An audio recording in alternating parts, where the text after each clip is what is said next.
Kaisar Pedang yang Mengejutkan. Bab 3336 17 Musisi dan Hongsu. Di dalam paviliun, terdapat keruntuhan lembut yang cukup untuk dua orang berbaring.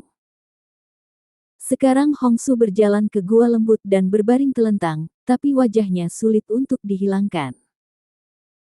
Dia berbisik, Tuan Ji, sebelumnya dikenal sebagai Ji Yun, adalah dewa ibu kota Linbai lebih dari 20 tahun yang lalu. Bagaimana kamu bisa pergi ke wilayah semua negara? Hongsu berkata dengan suara rendah, setelah ayah angkatku mengadopsiku, 4 tahun kemudian, Kaisar memberinya kematian. Aku bahkan tidak tahu kenapa.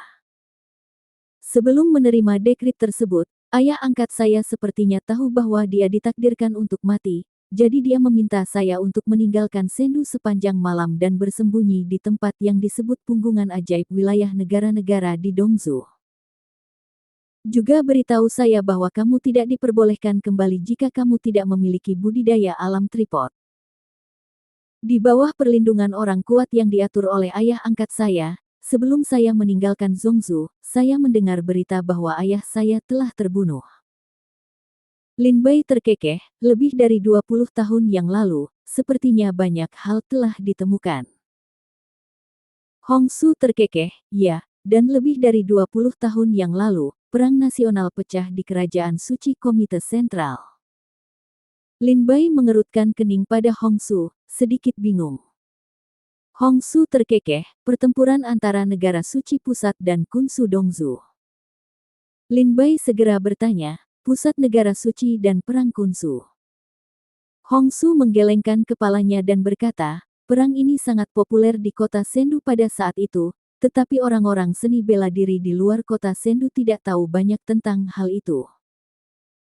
Itu juga setelah saya kembali ke Zhongzhou dan menjelajah berkali-kali, saya mengetahui tentang perang lebih dari 20 tahun yang lalu. Menurut rumor di pasar, selama perang lebih dari 20 tahun yang lalu, Kerajaan Suci mengirim ribuan pangeran militer dan 18 raja tentara untuk memimpin ratusan juta pasukan ke Dongzu, dan 3 pangeran menemani mereka untuk mengawasi pertempuran. Dikatakan bahwa dia pergi ke Kunsu di Dongzu, tapi tidak ada yang tahu untuk apa. Tidak ada rincian tentang perang ini yang diungkapkan di Sendu dan Dongzu. Baru setelah perang itulah ayah angkatnya dibunuh. Kata Sumerah dengan suara rendah. Setelah mendengar ini, Linbai menjadi gelisah dan berseru, apakah kerajaan suci Tiongkok tengah melakukan pertempuran sengit dengan reruntuhan Kunsu di Dongzu? Ribuan pangeran militer, 18 raja militer, memimpin ratusan juta pasukan ke dalam Dongzu, dan 3 pangeran menemani untuk mengawasi perang. Apa yang kerajaan Sage Pusat ingin lakukan ketika mereka pergi ke Kunsu di Dongzu? Dalam perang ini, jika ingin mengetahui konteks hal-hal tersebut, diperkirakan hanya arsip Departemen Astronomi yang dapat menjelaskan semuanya. Ketika Linbai berdiri di jendela paviliun, dia tiba-tiba mendengar teriakan gembira, Tuan Ji, datanglah ke. Pikiran Linbai dan Hongsu segera ditarik kembali. Hongsu juga pergi ke jendela dan melihat ke bawah. Dia melihat seorang pria muda yang matanya ditutup dengan kain biru, dan perlahan melangkah ke platform batu giok paviliun Chunfeng. Tuan Ji akan datang. Temui Tuan Ji. Aku sudah menunggu lama sekali. Hari ini Spring River Nocturne. Halo, Tuan Ji. Para seniman bela diri di paviliun sekitar telah menunggu lama. Sekarang Tuan Ji datang ke jendela satu demi satu dan berteriak kepada Tuan Ji. Guru Ji melangkah ke atas panggung, mengepalkan tinjunya, dan berkata sambil tersenyum, terima kasih atas dukungan Anda. Biarkan saya bersiap. Pertunjukan hari ini akan dimulai. Dengan itu, Tuan Ji duduk dengan lutut bersilang. Seorang pelayan datang dengan platform batu dan meletakkannya di depannya. Kemudian Tuan Ji mengeluarkan gukin dari tas penyimpanannya dan menaruhnya di atas platform batu. Apakah dia buta? Linbai bertanya pada Hongsu dengan rasa ingin tahu. Pada masa itu, dia tidak buta. Kata warna merah dingin, memandangi master musim, matanya memiliki warna dingin yang tak terkatakan. Di paviliun angin musim semi, saat Master Ji bersiap, semuanya hening, dan semua orang diam-diam menunggu penampilan Master Ji. Setelah beberapa saat persiapan, Tuan Ji terserap dalam napasnya. 10 jarinya, yang lebih indah dari tangan wanita, dengan lembut memainkan senarnya, dan nada-nada indah bergema di paviliun angin musim semi. Bab 3337 Nocturne Sungai Musim Semi. Setelah mendengar musiknya, Lin Bai merasa tenang. Tampaknya seluruh orang telah melepaskan semua beban dan ketidaksabaran. Ibarat berbaring di atas perahu bunga, terapung di air, membiarkan kebisingan dan hiruk-pikuk di kedua sisi sungai, masih ada tempat sepi di atas perahu bunga. Mendengar musik tersebut, Hong Su berkata dengan suara rendah, lebih dari 20 tahun yang lalu, ayah angkat saya pergi ke sebuah daerah kecil di Zhongzhou. Ada kebiasaan di daerah kecil ini. Pada tanggal 15 bulan pertama setiap tahun, mereka akan meletakkan lentera di sungai terbesar di pemerintahan daerah mereka sendiri. Pada hari itu, semua pejuang akan melepaskan kebencian dan kebencian mereka dan menghabiskan hari bahagia ini. Ayah angkatnya berkata bahwa pada hari itu, berdiri di langit malam, memandangi kedamaian di prefektur, mata air sungai yang melintasi wilayah itu diterangi oleh lentera, seperti sungai surgawi yang jatuh dari langit, membawa kedamaian yang langka bagi para prefektur dunia. Ayah angkatnya duduk di tepi sungai mata air dan mulai bermain sejak lentera lewat di depannya hingga lentera terakhir padam dan musik berhenti. Itu adalah lagu yang damai, dan itu adalah salah satu lagu yang disukai Kaisar saat itu. Kata Sumerah dengan suara rendah. Dia bermain bagus. Apakah kamu tahu lagunya juga? Lin Bai bertanya dengan rasa ingin tahu. Hong Su terkekeh, dia akan melakukannya, aku akan melakukannya, aku tidak akan melakukannya, aku akan melakukannya. Selain itu, mereka semua bermain lebih baik darinya. Lin Bai terkekeh, jika kamu masih ingin menjadi seorang King Kuan, kamu harus menghasilkan uang setiap hari. Su terkekeh, jika tidak dipaksa, siapa yang rela jatuh ke dalam debu? Lin Bai memikirkannya, lalu bertanya, kamu ingin mencari Tuan Ji.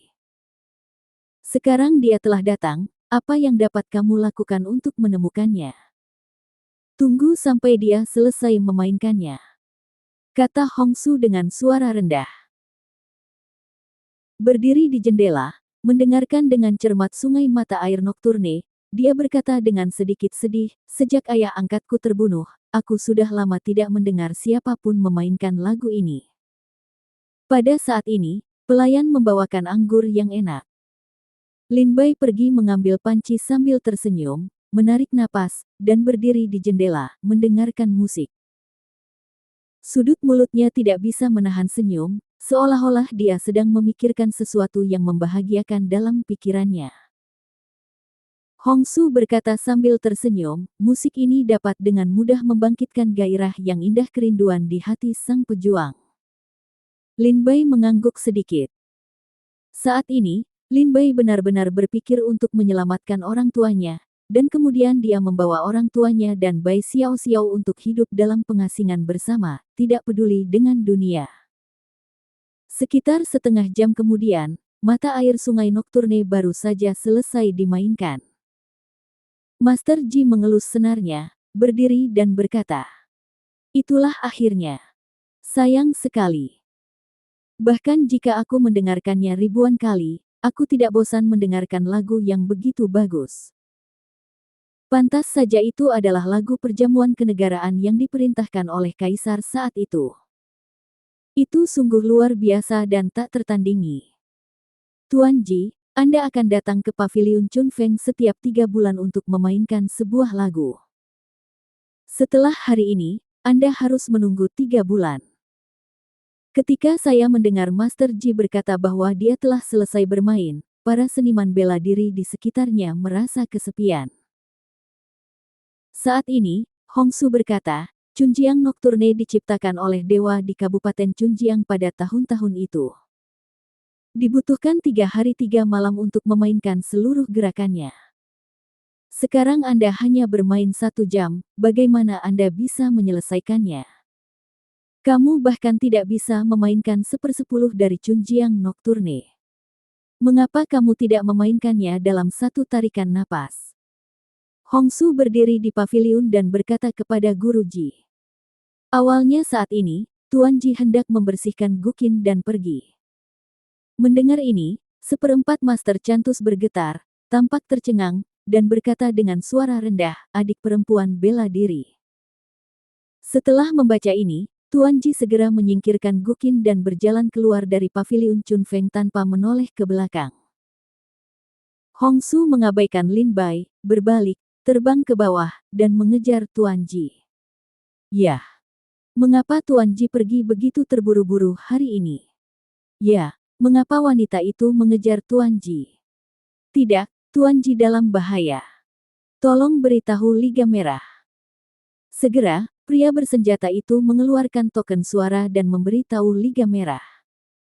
Feng Yue dan rumah judi di sini adalah wilayah Liga Merah. Segera setelah Tuan Ji meninggalkan paviliun Chun Feng, sekelompok bela diri para seniman berkumpul di sekitar paviliun Chun Feng, menghentikan Hongsu, dan berkata dengan suara dingin, Nona, Tuan Ji sangat lelah hari ini. Jika kamu ingin mengunjungi Tuan Ji, kamu dapat meninggalkan surat di paviliun Chun Feng, dan kami akan mengirimkannya ke rumah Ji. Hongsu terkekeh, sebelumnya, saya datang ke paviliun Chun Feng, dan saya telah meninggalkan pos ibadah. Tapi sepertinya dia tidak mau mengomentariku. Paviliun Yu Chun Feng tidak mau memberitahu saya di mana Guru Ji tinggal. Sekarang aku harus pergi menemuinya seperti ini. Minggir. Kelompok seni bela diri itu berkata dengan wajah sedikit dingin, jika gadis itu adalah tamu tak diundang, maka jangan salahkan Liga Merah kita karena tidak sopan. Tuan Ji adalah bangsawan Liga Merah kita, jangan biarkan kamu mengganggu kiningnya. Minggir. Hongsu berteriak dengan dingin. Tidak, kelompok prajurit ini berkata dengan tegas. Di depan sekelompok ahli bela diri, terlihat jelas bahwa mereka dikelilingi oleh tentara berwajah merah. Bukan hal yang baik untuk bertemu dengan mereka. Kejarlah Tuan Ji.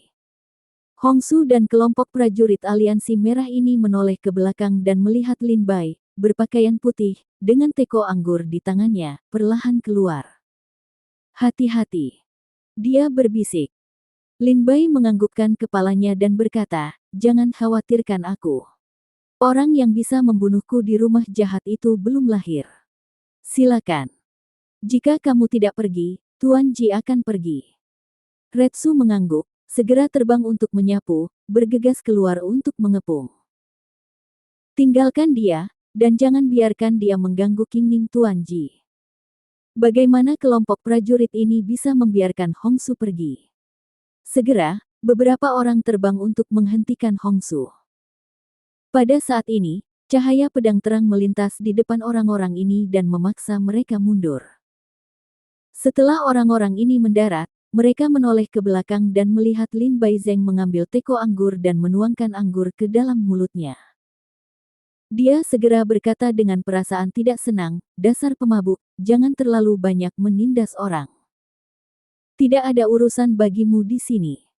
Jangan mengarungi air berlumpur. Kembalilah dan minumlah minuman yang enak. Lin Bai, memegang teko anggur dan pedang di satu tangan, berbisik, temanku sepertinya memiliki sesuatu yang penting untuk didiskusikan dengan Tuan Ji. Tidak bisakah kamu memberi mereka waktu? Sulit untuk berbicara omong kosong denganmu, untuk melindungi Tuan Ji. Segera, kelompok prajurit aliansi merah terbang dan langsung menuju ke arah Hongsu dan Tuan Ji. Lin Bai muncul di depan orang-orang ini dan berkata sambil tersenyum, saya punya beberapa teko anggur di sini. Mari kita minum bersama sebelum kita pergi. Para prajurit aliansi merah ini secara alami tahu bahwa Lin Bai sengaja mencoba menunda waktu mereka, dan segera berkata dengan tidak senang, minumlah kentut, jangan bicara omong kosong dengannya. Karena dia ingin menjadi musuh Liga Merah, maka itu akan dihancurkan. Segera para prajurit aliansi merah ini terbang dan membunuh Lin Bai. Lin Bai memiliki alis dan ekspresi dingin di wajahnya. Bab 3338 Pesanan Cik Xiao. Melihat kerumunan itu bergegas, Lin Bai mengangkat alisnya dan mencibir di sudut mulutnya. Dia mengambil teko anggur di tangannya dan menuangkan seteguk minuman keras ke dalam mulutnya.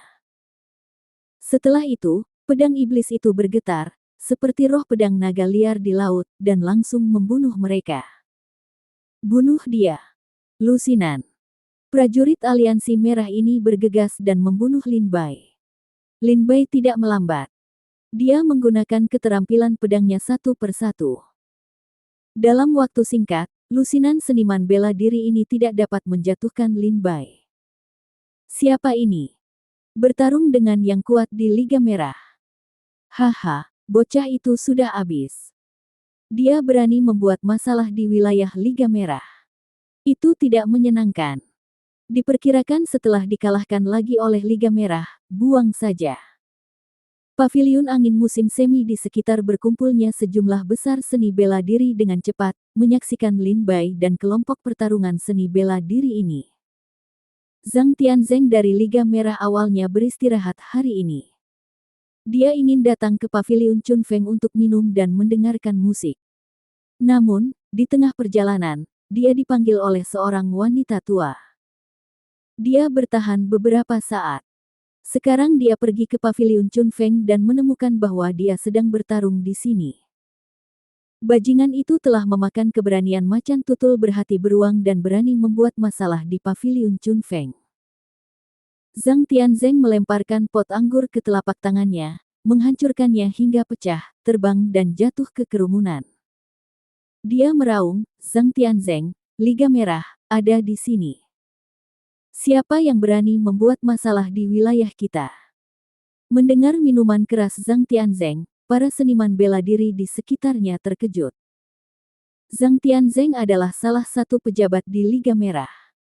Prestasinya cukup dalam. Dia adalah pemilik budidaya 5 kali lipat yang telah memenangkan posisi teratas. Di rumah yang buruk ini, dia adalah orang yang kuat. Di tanah kuno, semakin sulit untuk mencapai puncak. Hal ini biasa terjadi pada mereka yang berada di bawah 3 tingkat tripod, tetapi mereka yang lebih dari 6 jarang terjadi. Karena jika ingin menembus 6 tingkatan budidaya, diperlukan sumber daya budidaya yang banyak. Banyak praktisi seni bela diri terjebak dalam 5 level dan tidak dapat melangkah lebih jauh. Sekelompok prajurit aliansi merah yang mengepung Lin Bai mundur satu demi satu, datang ke sisi Zhang Tianzeng dan menjelaskan situasinya dengan tergesa-gesa. Pria dan wanita ini datang ke Paviliun Chunfeng untuk membuat masalah bagi Tuan Ji. Kami mengetahuinya tepat waktu dan menghentikan satu orang. Wanita itu pergi mengejar Tuan Ji. Apakah itu mahakarya yang diambil oleh mafia? Zhang Tianzeng menatap Lin Bai, tapi dia merasa sedikit familiar. Dia tidak dapat mengingat di mana dia melihatnya. Sampai Lin Bai menengadah ke langit dan meminum seteguk anggur dan menundukkan kepalanya lagi, Zhang Tianzeng melihat dengan jelas wajah Lin Bai dan segera berkata, "Itu kamu." Melihat Zhang Tianzeng, Lin Bai terkekeh dan berkata, "Ini aku." Lin Bai secara alami mengenal Zhang Tianzeng. Hari itu di jalur Dongjia, Lin Bai hampir membunuh Zhang Tianzeng dengan pedang. Zhang Tianzeng selalu menyimpan dendam terhadap hal ini. Yah, hari ini kita akan menghitung yang lama dan yang baru bersama-sama. Zhang Tianzeng awalnya marah. Sekarang dia makan beberapa gelas anggur air dan menjadi semakin berani. Dia menghentakkan kakinya dan bergegas ke Lin Bai.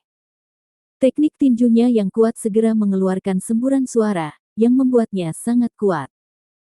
"Tolong jaga pria ini, ayo kita selamatkan Tuan Ji." Saat dia berbicara, puluhan tentara yang mengepung Lin Bai meninggalkan daerah itu satu demi satu. Lin Bai tersenyum dengan jijik, dan pedang iblis itu menyerang ke depan. Dengan suara keras, Zhang Tianzeng akan terbang. Zhang Tianzeng mendarat, tampak semakin ketakutan pada Lin Bai. Jangan lagi bermain-main denganmu. Lin Bai Ti berbalik dan pergi. Percepat, buru-buru ke para prajurit itu. Awalnya aku tidak ingin menyakitimu, tapi kamu begitu gigih, maka jangan salahkan aku karena bersikap kasar. Lin Bai menyusul kelompok prajurit aliansi merah itu, dan segera wajahnya menjadi garang, dan sebuah pedang dengan keras mengenai punggung seorang prajurit. Prajurit itu memuntahkan seteguk darah, dan tubuhnya dalam keadaan kebingungan di udara.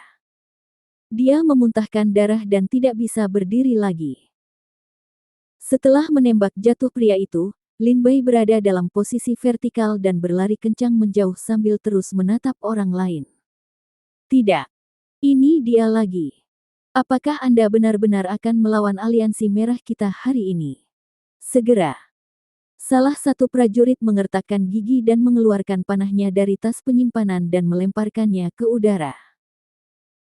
Lin Bai mendongak dan melihat panah itu meledak di udara, berubah menjadi asap merah, berkumpul di langit rumah yang buruk, tidak bisa bubar untuk waktu yang lama. Itu adalah perintah Cixiao dari Liga Merah. Setelah langit merah muncul, semua aliansi merah akan muncul. Apakah seseorang membuat onar di wilayah Liga Merah? Pergi, pergi dan lihatlah. Sekarang. Di istana lain dari rumah jahat, seorang pria paruh baya berpakaian hitam dengan rambut acak-acakan sedang membaca buku di tangannya. Pada saat ini, dia melihat sinyal panah di udara melalui jendela, dan segera berkata dengan dingin, "Pedang dingin, pergi dan lihat apa yang terjadi." Setelah menjawab, dia terbang menjauh dari istana dan langsung menuju ke tempat sinyal. Sikat-sikat. Segera setelah panah ditembakkan, prajurit dari seluruh Liga Merah akan datang dengan kecepatan tinggi. Dalam sekejap, ada ratusan prajurit Liga Merah. Ada apa? Siapa yang akan menembakkan panahnya? Setelah seseorang yang ingin memenangkan puncak wilayah datang ke sini, dia bertanya dengan suara dingin. Pada saat itu, prajurit yang mengirimkan anak panah itu mengepalkan tinjunya dan berkata, "Tuan-tuan, orang ini membuat masalah di wilayah Liga Merah berdasarkan budidayanya yang mendalam. Tolong turunkan orang ini dan serahkan kepada pemimpin aliansi." Melihat pedang Lin Bai di tangannya dan tubuhnya penuh dengan anggur, semua prajurit menyimpulkan bahwa Lin Bai pasti membuat masalah, dan tidak banyak yang bisa dilakukan. Segera, ratusan prajurit bergegas ke Lin Bai dan berkata, "Apakah Anda ingin membuat masalah di wilayah Liga Merah kita? Apakah Anda mencari kematian?" Seorang prajurit bergegas ke Lin Bai. Wajah Lin Bai mulai menjadi dingin saat ini. Teknik pedangnya berubah dan dia mulai menghadapi banyak prajurit yang bergegas. Pada saat itu, seorang lelaki tua berpakaian rami yang telah memenangkan puncak kerajaan muncul di langit malam dan jatuh perlahan. Setelah melihat ini, banyak prajurit Liga Merah membungkuk dan memberi hormat satu demi satu. "Saya telah melihat Liu Su yang lebih tua." Orang tua di Rami melihat ratusan tentara mengepung Lin Bai, dan berkata dengan dingin, "Apa yang terjadi?" Pada saat itu, seorang prajurit menceritakan kisah paviliun Chun Feng secara rinci. Kerangka Liu yang lebih tua sangat marah. Dia memelototi Lin Bai dan berkata dengan suara dingin, "Orang-orang bela diri yang hanya 3 orang di kerajaan yang berani membuat masalah di Liga Merah kita. Mereka tidak tahu apakah harus mati atau tidak." Saat dia berbicara, Liu Chu melangkah keluar dan bergegas ke medan perang dengan kekuatan budidaya Liu Zong. Pintu masuknya seperti dewa yang turun ke bumi, dan kekuatan yang kuat segera bergetar. Semua prajurit di sekelilingnya. Sebuah pukulan, seperti guntur, menghantam dada Lin Bai. Bab 3339 Huang Kuan Jue. Kerangka Liu menukik ke bawah, dan kekuatan kuat Liu Chong di kerajaan Tripod segera mengguncang beberapa seniman bela diri dari alam kekaisaran tingkat kedua dan ketiga di sekitarnya, dan sebuah pukulan meledak ke tubuh Lin Bai seperti guntur. Bang! Bahkan jika Lin Bai si pertama kali menyadari bahwa tinju pria ini menyerangnya, dan dia membawa pedangnya untuk melawan, dia tidak bisa terbang ratusan meter jauhnya di bawah pukulan ini. Liu Zong adalah tempat terbaik untuk dikunjungi. Lin Bai memantapkan dirinya dan melirik cibiran di wajahnya. Jika kamu memahami situasinya dengan baik, kamu akan ditangkap dengan tangan terikat. Kerangka Liu berdiri menyendiri di udara, memburu angin, dan napasnya melonjak. Itu seperti Tuhan yang turun dari bumi dan tidak bisa dilihat secara langsung.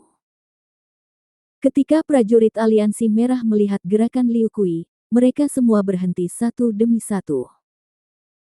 Mereka merasa bahwa budidaya Liu Kui yang menaklukkan Liu Zong benar-benar dapat menaklukkan Lin Bai dalam sekejap.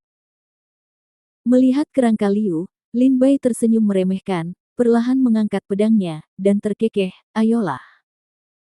Kerangka Liu sepertinya merasakan provokasi Lin Bai. Dia segera menjadi marah dan menggigit giginya. Dia menukik dan meraung, karena kamu bertekad untuk mati, maka aku akan membuatmu sukses. Kerangka Liu mengepalkan tinjunya dengan 5 jari, seolah memegang semua kekuatan spiritual antara langit dan bumi di tangannya. Ketika dia meninju Lin Bai dengan tinju, tekanan yang sebanding dengan langit dan bumi mengalir ke tubuh Lin Bai. Kekuatan pukulan ini hampir sama kuatnya dengan pukulan telak dari pemenang 7 kali lipat. Namun di bawah pukulan ini, Lin Bai tidak mundur, melainkan maju. Semburan cahaya bulan seputih es melonjak di tubuhnya. Pedang iblis itu melambai, dan pedang dingin menutupi langit dan bumi. 9 pedang untuk memotong bulan. Minta surga untuk memotong bulan.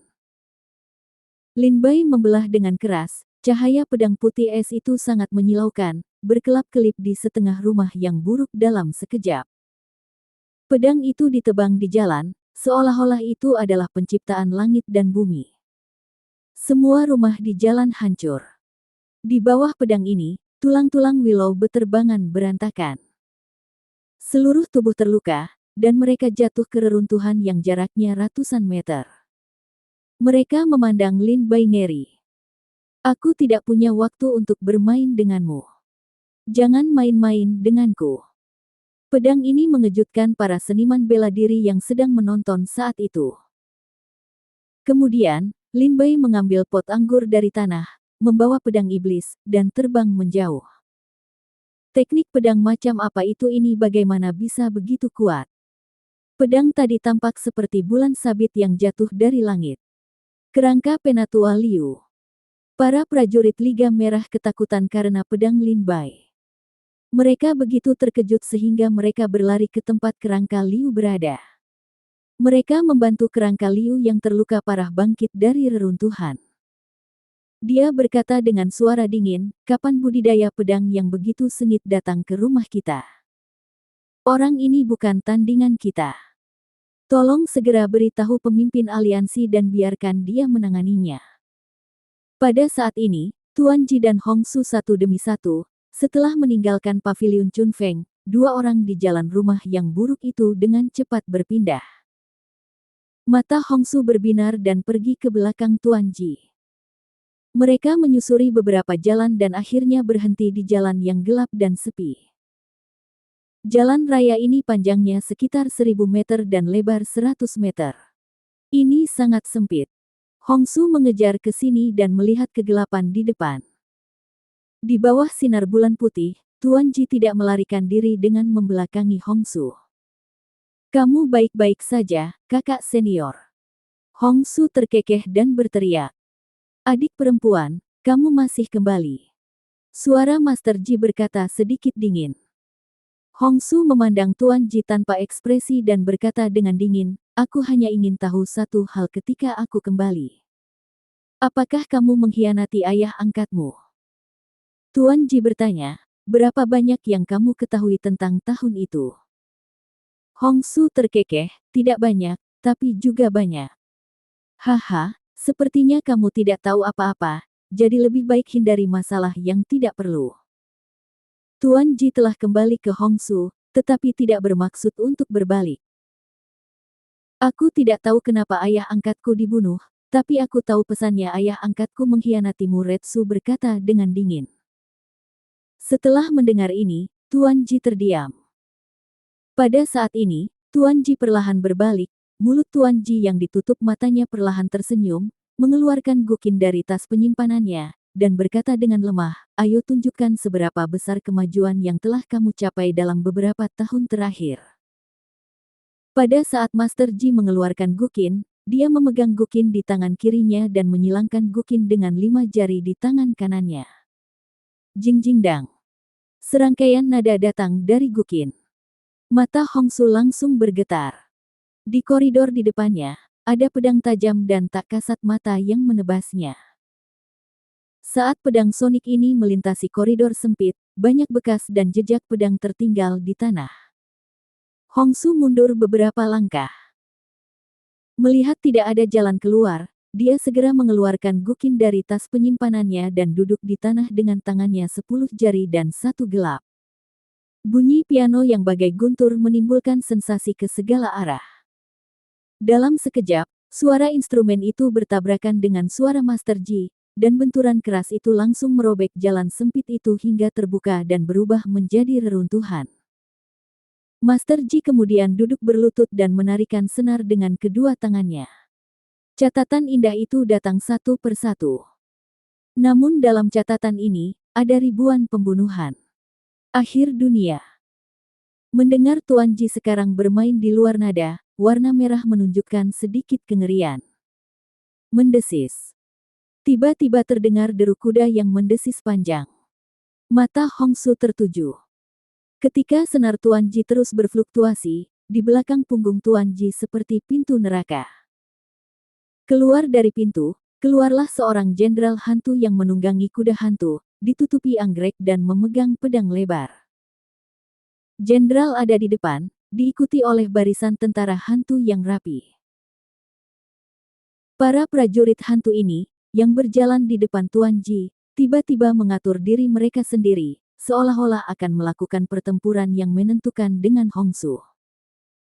Pintu dunia bawah terbuka, dan keluarlah jenderal hantu dan tentara hantu yang tak terhitung jumlahnya. Mereka semua memandang Hongsu dengan dingin. Karya ini berjudul Pertempuran Musim Semi Kuning, juga dikenal sebagai Pertempuran Penentuan Musim Semi Kuning, yang diciptakan oleh 17 musisi pada tahun itu. Ada juga cerita yang sangat aneh dalam lagu ini. Saat itu, ke-17 musisi menemani kaisar ke daerah yang bergejolak di Zhongzhou. Awalnya ini adalah perang kecil di Kerajaan Suci. Jika Anda mengirim seorang markis untuk menyelesaikannya, Anda dapat menenangkannya, tetapi kaisar adalah kaisar. Sebelum perang, kaisar memerintahkan 17 musisi untuk bermain piano. Ke-17 pemusik itu tak berani untuk tidak mengikutinya, sehingga mereka memainkan sepenggal lagu para jenderal yang sudah lama populer di Tanah Suci.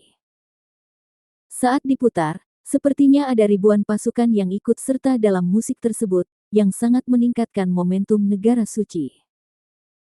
Dalam musik 17 musisi, para jenderal dan prajurit kerajaan suci tampaknya telah mematikan mata mereka.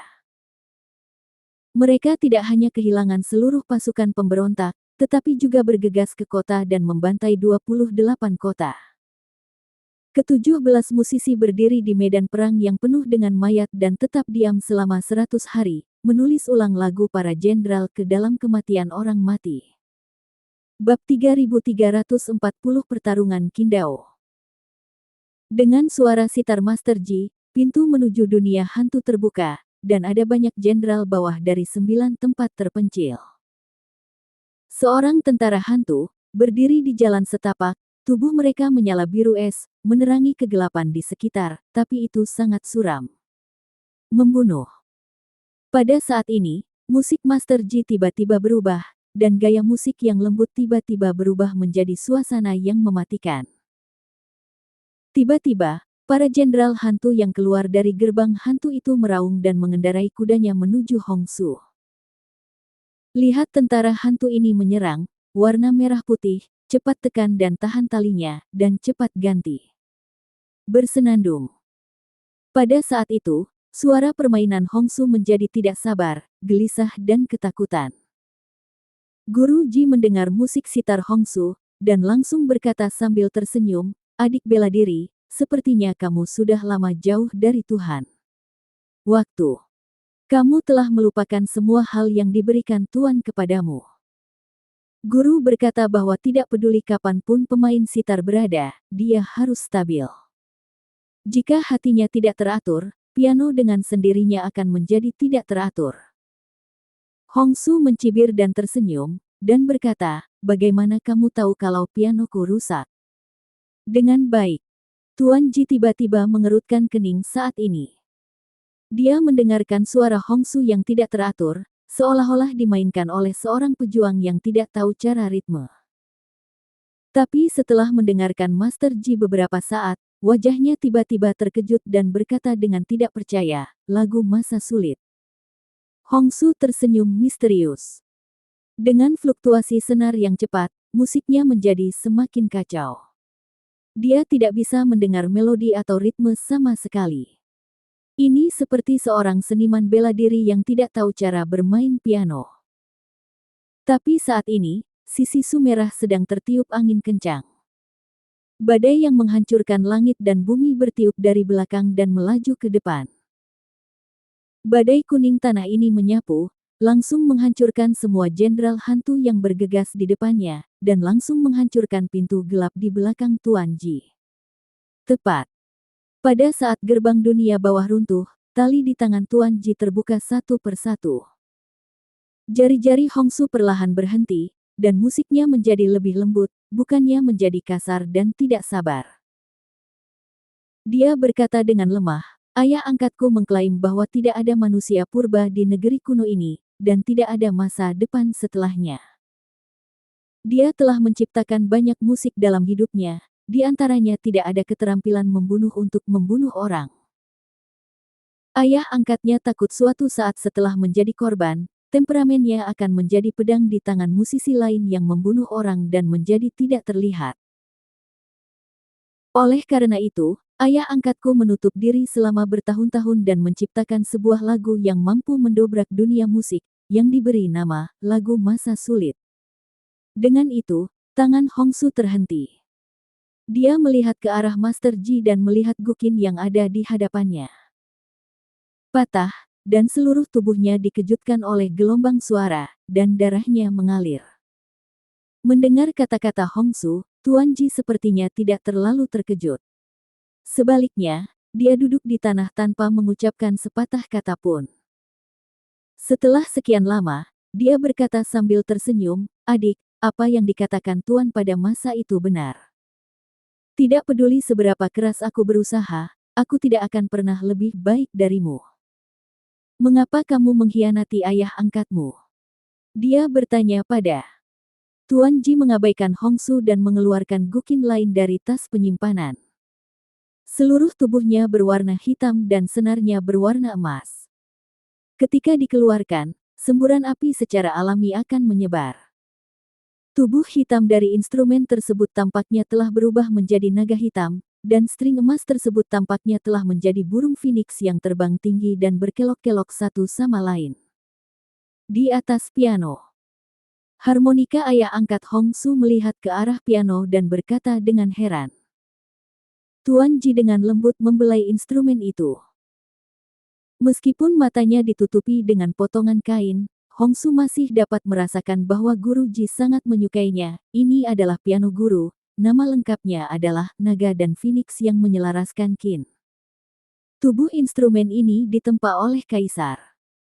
Naga berusia jutaan tahun dan kayu dewa di Nanzu, dan talinya adalah tulang Qingluan yang diberikan oleh Kaisar pada zaman kuno.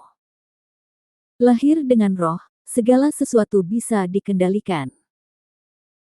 Namun, meskipun Qin ini adalah benda dewa, ia memilih pemiliknya dan telah berada di tanganku selama bertahun-tahun, namun dia tidak pernah mengeluarkan suara apapun di tanganku. Sejak kematian tuannya, tak seorang pun di dunia ini yang bisa mengayunkan senar harmonika. Sayang sekali, sepertinya tidak ada yang bisa memainkan harmonika naga Phoenix, yang merupakan salah satu dari 72 instrumen kekaisaran di negeri kuno. Guru Ji terus merasa sedih dalam suaranya. Dikatakannya, Ia sudah bertahun-tahun menekuni harmonika dan selalu ingin menguasai harmonika. Namun, apapun metode yang dia gunakan, dia tidak bisa mengayunkan senar harmonika, apalagi membuat harmonika mengeluarkan suara apapun. Kamu kembali hari ini aku telah kembali ke pemilik aslinya. Setelah beberapa pukulan lagi, Tuan Ji melempar harmonika itu dengan kesakitan. Hong Su terbang dengan tergesa-gesa dan dengan kuat menangkap harmonika itu. Bisakah kamu memainkan sebuah lagu untuk saya? Saya sudah lama tidak mendengar harmonika. Tuan Ji duduk di tanah, tidak melarikan diri, tetapi bertanya pada Hong Su. Su merah leng-leng memandangi Tuan Musim, dengan sedikit kepahitan di hatinya, bertanya, mengapa? Mengapa kamu mengkhianati ayah angkatmu? Tuan Ji berkata sambil tersenyum masam, jika aku memberitahumu bahwa Tuan memintaku untuk memberitahu Kaisar, apakah kamu percaya? Red Su terkejut dan bertanya, apa? Apa maksudmu dengan mengatakan? Sifu memintaku untuk memberitahu Kaisar bahwa dia menyembunyikan pelaku berulang kali, dan meminta Kaisar mengirim Seng Wei untuk mengepungnya. Tuan Ji berkata dengan suara rendah. Mengapa? Dia bertanya. Saya tidak tahu. Tuan berkata, selama saya melakukan apa yang dia katakan, dia akan memberi saya keputusan tentang mata air kuning. Tuan Ji berkata dengan suara rendah, pada saat itu, saya merasa ini hanya lelucon yang dibuat oleh guru dan Kaisar, jadi saya berlari ke istana dan memberitahu Kaisar, tetapi saya tidak menyangka hal itu terjadi ketika saya datang. Kembali dari istana ke kediaman Tuan, kaki depan memasuki pintu, dan kaki belakang penjaga Seng Wu masuk dan membawa Tuan pergi. Setengah bulan kemudian, Tuan akan dibunuh. Saya sangat menyesal karenanya bahwa aku menggali mataku sendiri. Aku ingin bunuh diri, tetapi aku tidak bisa melakukannya sendiri. Saat dia berbicara, Tuan Ji melepas kain biru dari wajahnya, memperlihatkan sepasang mata tanpa pupil. Dia memandang Hong Su dengan pandangan hampa, dan ekspresinya sangat menyakitkan. Saya telah hidup dalam kesakitan dan rasa bersalah selama bertahun-tahun. Setiap kali saya melihat piano guru, saya selalu bertanya-tanya, mengapa guru memilih saya? Biarkan aku menjadi orang yang menipu guru dan menghancurkan nenek moyang kita. Tuan Ji memiliki wajah yang pahit. Hong Su tidak mempercayainya sama sekali. Dia bertanya, mengapa Tuan melakukan ini? Saya juga berpikir, selama bertahun-tahun, saya telah menyelidiki mengapa Tuan melakukan ini. Tuan Ji berkata dengan suara rendah, kemudian, saya menemukan sebuah rahasia. Hong Su memandang Tuan Ji dan bertanya, apa rahasianya? Tuan Ji berkata dengan suara dingin, Tuan Sifu dan para pendekar pedang pemberontak lebih dari sekadar budidaya. 20 tahun yang lalu adalah teman dekat. Guru adalah salah satu dari 18 abadi Gunung Taoshan.